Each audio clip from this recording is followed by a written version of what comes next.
Hello people of YouTube, my name is Joshua from the Dark Dimensional Duelist, and I'm here today to show off one of my zombie deck profiles. I've been a pretty big zombie fan for a few years, even before we got killer cards like Doomking, Banshee, and Glow Up Bloom. I'm very pleased with the new zombie support that dropped in Secret Slayers, so today I'm showing off my Eldlich the Golden Lord centered deck.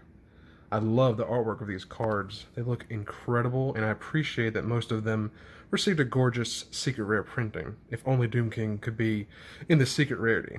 Hey Konami, hook it up. Actually, I think I'd rather have him in ultimate rare.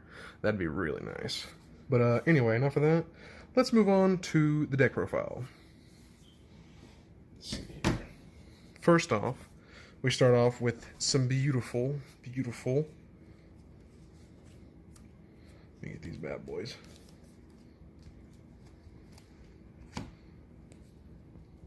Three juicy Unizombies. These babies are super duper key for dumping and sending cards from your hand to the grave, at the cost of increasing this monster or any other monster on the field's level by 1. It's got 2 juicy effects, and then we have 3 equally as juicy Gazookies. These have 2 juicy effects. The first one, obviously, you get to just dump any zombie card from your deck to the grave. Super juicy. But his second effect, which people don't utilize as often, is when he leaves the field or is just sent to the graveyard, you can use this one to dump him. You can banish a different zombie in your grave to special summon any zombie from your hand. That could be anything to Eldlich, to Empire Fallen, to Doom King himself. Big bad boy. We got two glow up blooms. These glow up blooms are key. They're going to be dumping them with him, or even Foolish Burial, which we do run in here. Then we got these magnificent 3 Mizukis. I definitely run 3. I run 3 because it's just Monster Reborn that you just can keep using. It's really juicy, especially if you got cards like Different Dimension Burial. It's a very good card. Then we have 2 Shiranu Solitaires, which we use these to search for this guy, or this guy if we're really desperate. But most of the time we're using him to get to Unizombie. And then we have Banshee. We run 2 of them to get to our zombie worlds. She's good to see, but we're most of the time going to be dumping for her. But if you see her in hand, you got cards like this one that I'm about to show off. Jacko Bulan. I run 2 of these. If you have her in your hand, you can use his effect to pitch her to the grave, then use her effect to get zombie world, and you get him on the field. No problem. He's really good. He's really key in my deck profile of this here. You could use his effect to pitch off, Mizuki, Glow Bloom to search for cards, even this one to get his effect proc. It's really good. And then here we have the big bad boy himself, Eldlich. Let's move some of these out of the way a little bit. Kind of getting a little thick in here. 2 Eldlich, the Golden Lord. Really good card, especially with all the new spell and traps we got. It's pretty good, I'd have to say. His effects, oh my goodness, his first effect is you can pitch off a spell and trap from your hand to send away any card on your opponent's side of the field. That's pretty good, even though you have to send a spell or trap from your hand to the grave. Second effect, though, say you have a card like Cursed Elfland, for example. You use this card, he's in your grave, you can bring him out of the grave by sending this away, and you get him to your hand, and you get to special summon him, or any zombie in your hand. Particular, so you have this in your hand, you can special summon that as well, but let's just focus on this one. Bring this out, he gains 1,000 attack and cannot be destroyed by card effects till your opponent's next turn ends. So it's not bad. Kind of got off on a little tangent there. Here is more monsters here. Big bad Doom King. Gotta love Doom King. He's so good. He's been so good for a long time. I hope he never gets hit or anything. He's my baby. I want him an ultimate rare or secret rare even. Very good. I don't have to explain too much why he's good. I mean, his effects, I'll explain them real quick. When this card is in the grave, he gets to come out as long as there's a field spell in the field zone. Doesn't have to be yours. It could be your opponent's as well. As long as there's a field spell up, he gets to come out. No problem. But when Zombie World is in the field, I don't know if you know, he can chain to other zombie monsters' effects that activate in hand or graveyard or just on the field and negate that effect, or banish anything on the field or graveyard. Really juicy. Then I run 1 Vampire Crimson. I like this card a lot. I don't run it all the time, but I'm running it for this profile. This card, when it's on the field, say I run into your monster, say I'm attacking, you flip like a Mirror Force or something, some old school shit, and you try to destroy my monsters. Say I got 3, I pay 1,000 life points for each of them, I get to protect them all. It's juicy. Then my other card here, Vampire Fallen. I used to kind of run this at like 3. I'm running it at 1 right now because this deck's kind of thick with monsters. This is basically a hand trap that you bring out on the field to increase the attack of any of your opponents, any of your zombie monsters on your side of the field. You can increase the attack during the damage step. So this is a really good card. You could run it 2 if you want, but 1's not bad because you have a lot of ways to search it. It's almost better than honest. Yeah, my brother says it's almost better than honest. I'd say it is better than honest because you got this card on the field. You can put her in attack position and tag over your opponent's monsters. Use her second effect that people don't know about that much because they don't read. And if this card destroys your opponent's monster in a battle, you get to take their card when you end your battle phase, of course. But you get to take it. Same for this one. See, some vampire cards pretty juicy. These two are really juicy. They're my babies. That's it for the monsters though. Yeah, low key, better than long. Let me clear this out. Got these babies scattered everywhere.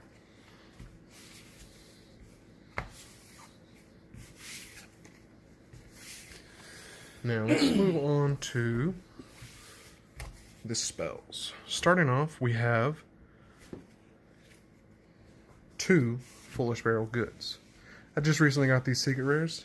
So beautiful. Love these. They let you dump a spell. Is it spell trap? Spell trap to the graveyard. I think it's just a spell. I don't know. Then 2 Zombie Worlds. So key, so iconic, so good. I think it's just spell. Then Double check. no, it's spell trap. You can nut traps too, which is good. Zombie World, the ultimate floodgate. Just print this bitch out. Put this on the field. All cards on the field and in the graveyard become zombies. I mean, that's really good, especially when you got cards like Super Poly. Gotta have 2 of these. I only run 2 of them. I like Super Poly. I don't want to run 3 because I got the space for 3. This deck's thick enough already. Then I got 2 Pot of Desires. Gotta run Pot of Desires. This deck's so thick I gotta dig through it. And then we have 2 of this new card. I almost want to run 3. Cursed Eldland. This card. Hold on. I gotta read this card again. This card. You cannot declare attacks except with zombie monsters. So you can only use each of the following effects of Cursed Eldland once per turn. You can pay 800 life points, add 1 Eldritch monster or Golden Land spell trap from your deck to your hand. If this card is sent from the spell trap card zone, you can send 1 Eldritch monster or Golden Land spell trap from your deck to the grave. This is a really versatile card, and even though it's really cheap right now, I think it has some of the most applicable effects that you can use currently. Then we have the really juicy... Hold on, I gotta read this. Eldlich of Black Awakening. It's so secret rare I couldn't see it. Yeah. This card, you don't have to have Zombie World at all. This new zombie support for these spell and traps is so good, as you don't have to rely on Zombie World as much, which is nice.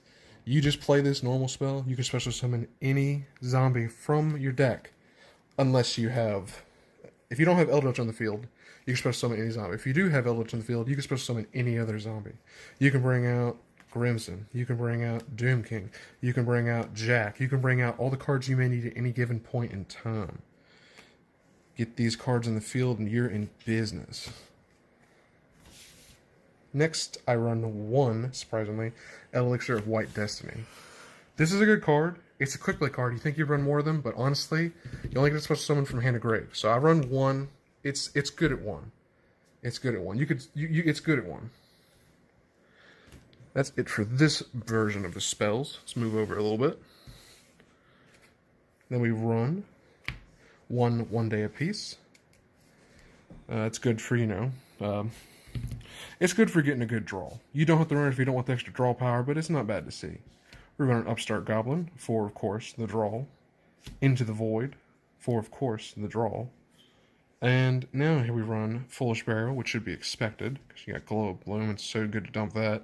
And then 1 for 1, again, because Glow of Bloom. Then we got this really nice Reasoning. You play this card, you could special summon you can get a nice surprise. This puts a little bit of surprise in your deck. See this in your hand, play this, you don't know what you're going to get. It could be something, Useless, but most of the time it's going to be something pretty useful. Because there's a lot of useful cards in this deck. Almost none of them are useless. At least I would say none of them are useless. And now we have 4 lonely little traps. We have 2 Elixir of the Scarlet Sanguine. This is the trap version of Elixir of the Black Awakening. You use this on your opponent's turn, you flip it, you use it, you get to special summon Eldlich if you don't have him, or you can special summon any zombie from your deck. Really good, really good. These Elixir cards have this little spicy effect of, after you use them, especially these in particular, these golden lands in particular, this one and this one, the Guardian and the Conquistador of the Golden Land, Guardian of the Golden Land, and Conquistador of the Golden Land. These two have effects to where after you use them on your opponent's turn, even if you use them on your opponent's turn, during the end phase of your opponent's turn or your turn whenever you used it, you're able to search out an Elixir card and set it, which is really nice. Say you use this on your opponent's turn, flipped it to do something spicy, you get to, at the end of their turn, you banish this from your grave, search these two, set them for your turn. Really nice. Really nice. And that's it for the spells and traps in the main deck. I do want to point out, though, look at this card real quick. Doesn't this look like Apollos' lion, but in zombie form? Really cool. Really cool. Let me clear these out before I move on to the extra deck.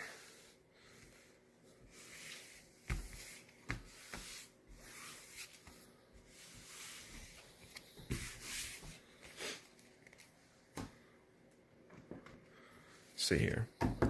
Moving on to the extra deck here, we have quite a variety of cards here. Some you may expect, some you may not expect. Some unsurprising ones. We have Link Haribo. If you're running Glow Bloom, it's always good just to run one of these. You never know you have him on the field, you just pop off into this, get to use the Glow Bloom's effect, as long as no one stops you, of course. We have 2 Juicy Vampire Suckers. I love this card, it's very good. Most of the time when this is in the field, your opponent will most likely try to go for this first, because it has really devastating effects that if you get to actually actualize and use, they can be really devastating. One of them, my favorite being, if this card's in the field and you haven't normal summoned yet, and you have, say, Doomking in your hand, you can straight up tribute 2 of your opponent's monsters, as long as you have zombie word in the field. You can tribute 2 of your opponent's zombie monsters to bring out a monster as your normal summon. It's really, really an unused effect that I really like to use every once in a while. It's really nice. Here we have 2 Avendred Saviors.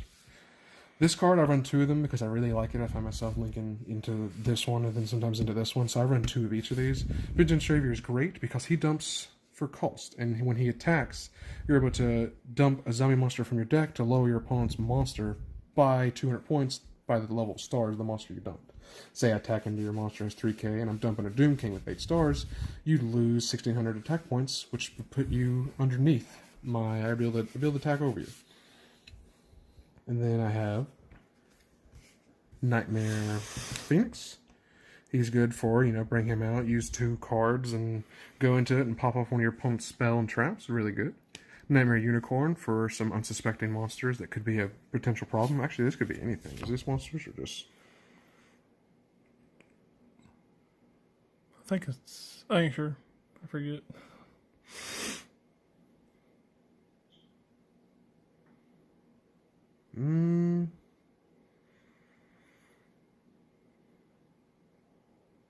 Just target 1 card in the field. That's nice. You can target any card on the field and just send it away. Really nice.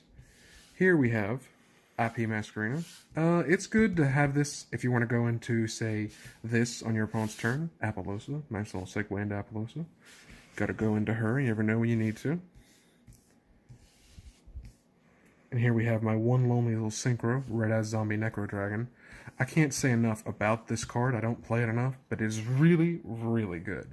When this card's in the field, whenever a zombie monster, any monster, either be one's being destroyed on your field or if you're destroying one on your opponent's field, whenever a zombie monster is destroyed by battle, you can special summon any zombie monster from either graveyard. Really good effect, really good card, and he is a pretty good beat stick because he gains attack for all zombies in the field and graves. Here we run number 60, going into Xyz. Number 60 is really good if you want to get some extra draws. That's pretty much all I use him for, is for drawing. And then I have Dengirsu. I really like the artwork of Dingirsu, and I like to run him in this deck. And I will explain why I run him in just a sec if you're confused. And now I have number 23, Lancelot, Dark Knight of the Underworld. This is kind of a new addition to my extra deck, but I really like it because I can pump out 8 stars very easily with one of my traps, and Doom King, of course, because he's immortal. He comes back every turn. Gotta love seeing it. Then for fusions, for the super poly targets, we have Starving Venom, Fission Dragon, I believe is what it is. No, Starving Vision. Yeah, it's Fusion. Starving Venom, Fusion Dragon. And then we have, this is really gold, Dragon Necro, Nether Soul. It's up here next up. Dragon Necro, Nether Soul. Very good. If you guys zombie on the field, you can just take any 2 of your opponent's monsters. Bada bing, bada boom, you're done. You just took their monsters. You got this free 3000 beat stick. Always good. Now I'm going to talk about 1 second why I run Dingirsu, because you might be actually confused. I run Dingirsu because of... Here it is. I run Dingirsu because of this. Jagabulan is a very... He's a card that's went under the radar for, I believe, a lot of zombie profiles that you may see around. This card, while it's on the field, I use this. I have it on the field. I usually keep it in defense, because, you know, he's got more defense than attack. On your opponent's turn, you can quick effect bring back any zombie monster in either player's graveyard. So if this is in my grave, say I used it, and then I linked it away into something else, I can bring this back on your turn with his effect, and send away one of your monsters. It's really, really juicy. It really is. You can bring back any card, as long as Zombie World's on the field. It's really good. Jagabulan is really a good card. Good for getting stuff out of your hand, good for bringing back and having little interruptions on your opponent's turn. Very good. Highly recommended. Let's clear this out and move on to the side deck. And Doom King's really easy, so it's lovely. Yeah, it's very easy with Doom King. And the Doom King comes back. Yep. Link Doom or XV into Doom King. And bring one of the Doom Kings back on their turn, and come back another one on your turn. For the side deck here, we got 3 Drawlock Birds. Got to stop your opponent from drawing. Got to. Some decks go adding, drawing. Yep. Oh yeah. Some decks go wild, too wild. We have 3 sphere modes. Never know when you need to go into something. Someone's got a crazy. Sphere mode's better than number, in my opinion. Yeah, I prefer. I would say I prefer. It gets rid of your normal summon, but it's whatever. It's fine. We got extra Super Poly and extra Zombie World. Never know when I need to run 3. I got 3 Dark World and No Mores. Some decks just you got to use that against them. And then, if Dark World or No More ain't gonna work, you use 3 deck lockdowns. Gotta have the deck lockdowns. We don't run Call by the Grave in this deck. We run deck lockdown. We gotta put a stop to it. Make sure. That is about it for the side deck, you guys. Take a look at my juicy little field center. I hope you guys have enjoyed that. That is about all for today, you guys. I really hope you've all enjoyed this profile. I'll definitely be dropping a few other types of zombie profiles in the future. It's my favorite archetype, after all. Let me know what you all think. I'd love to hear your feedback. But for now, be sure to stay safe, stay well, and stay inside. I'll see you next time here on the Dark Dimensional Duelist. If you want to see more profiles from us, feel free to like and subscribe. It's very appreciated.